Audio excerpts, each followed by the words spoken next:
The restaurant glowed with soft amber light, reflections shimmering in wine glasses, and plates of half-finished pasta. Conversations overlapped with laughter, blending into the low hum of background music. For most people in that room, it was a picture of joy, the kind of night that felt like a celebration of love and life. But for me, it was suffocating.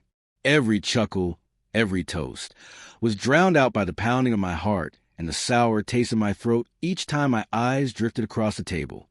There she was, my wife, shining in a dress the color she knew I adored. Her smile was bright, her eyes alive with the thrill of being the center of attention on her birthday. To anyone else, she was radiant.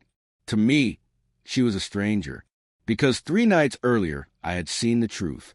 I had seen her with him. And now, he was sitting just a few chairs away, calmly blending in like he had every right to be there. I gripped my fork so tightly my knuckles whitened, chewing mechanically though the food felt like ash in my mouth. She must have sensed the weight in my silence, because she brushed my arm and said softly, "You're so quiet tonight. What's on your mind?" Dozens of eyes turned toward me, family, friends, colleagues, waiting for me to answer. She wanted me to smile, to reassure everyone that nothing was wrong, but the words that came out of me were sharp enough to cut through the entire table. I was just wondering how you could invite your lover to your birthday dinner. The sound of utensils clattering onto plates broke the air. Laughter froze mid-breath. Her glowing face drained of color, faster than a candle snuffed out. 3 nights before, I hadn't meant to find anything. A forgotten briefcase had sent me back to the office late, and on the drive home, I passed by a little wine bar we used to visit. That was when I saw her, sitting at a corner table, not alone. Her hand rested on another man's, her expression softer than it had been with me in months. I watched as he brushed her hair back in a gesture far too familiar, far too intimate. And then they kissed. It wasn't the kiss that undid me, though. It was the way she looked at him, like he was her home. I hadn't stormed inside. I hadn't confronted her then. I drove home in silence, piecing together the late nights, the guarded phone, the growing distance in her eyes when she lay beside me. It all fell into place that night. At the dinner table, the silence spread like wildfire. Friends shifted in their seats, avoiding eye contact. Her parents sat frozen. Her sister's mouth hung open. And him, the man, straightened his tie as though my accusation were just an annoyance. She gasped, her voice trembling. "What are you talking about? That's absurd." I laughed, bitter and hollow. Absurd? Should I tell them about Monday night? Should I describe how he kissed you like he's been doing it for months? Gasps rippled around us. Her hand shook as she reached for her wine glass, nearly tipping it before steadying herself. "You must be mistaken," she stammered. "Don't insult me." I snapped, my restraint finally breaking. "I saw you, with my own eyes." The man finally spoke, trying to sound calm.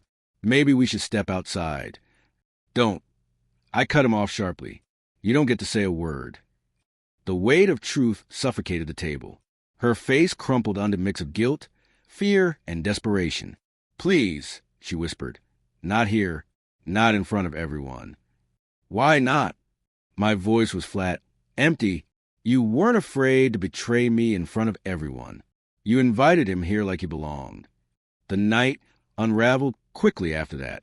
Guests excused themselves one by one, whispering apologies as they left.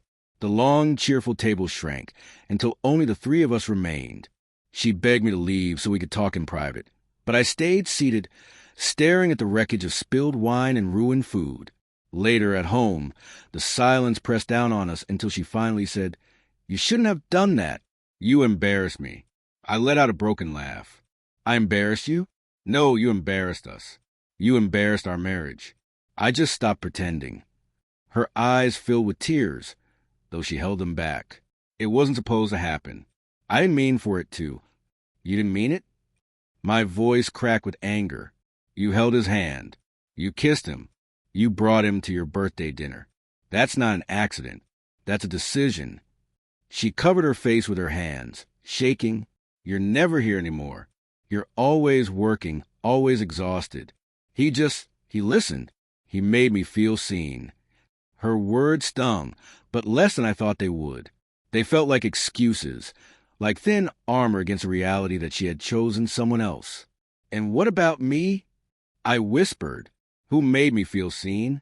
The silence that followed was louder than any shout. The days after were blurred into sleepless nights and cold mornings. She tried to explain, to beg, to insist it hadn't gone as far as I believed, that she still loved me. But the images wouldn't fade, her hand in his, her smile for him. Trust, once shattered, rarely rebuilds. Sometimes it never does. One night, as she wept into her hand to the kitchen table, I felt the finality settle inside me. I slipped my wedding ring from my finger, its weight suddenly unbearable, and set it on the counter. She whispered, "Please," her voice breaking. But I couldn't. Not anymore. Months later, the divorce papers were signed. Clean and simple on paper, but jagged in reality. She moved out. I stayed in the house, surrounded by silence. Sometimes, I replay that birthday dinner in my mind. The way her expression collapsed when I spoke the truth aloud. Part of me wonders if I should have waited, kept it private. But another part, the part that's still healing, knows I had to say it. Secrets rot in the dark. And that night, under the golden lights of a restaurant full of laughter, I dragged ours into the open. For once, the humiliation wasn't mine alone to carry.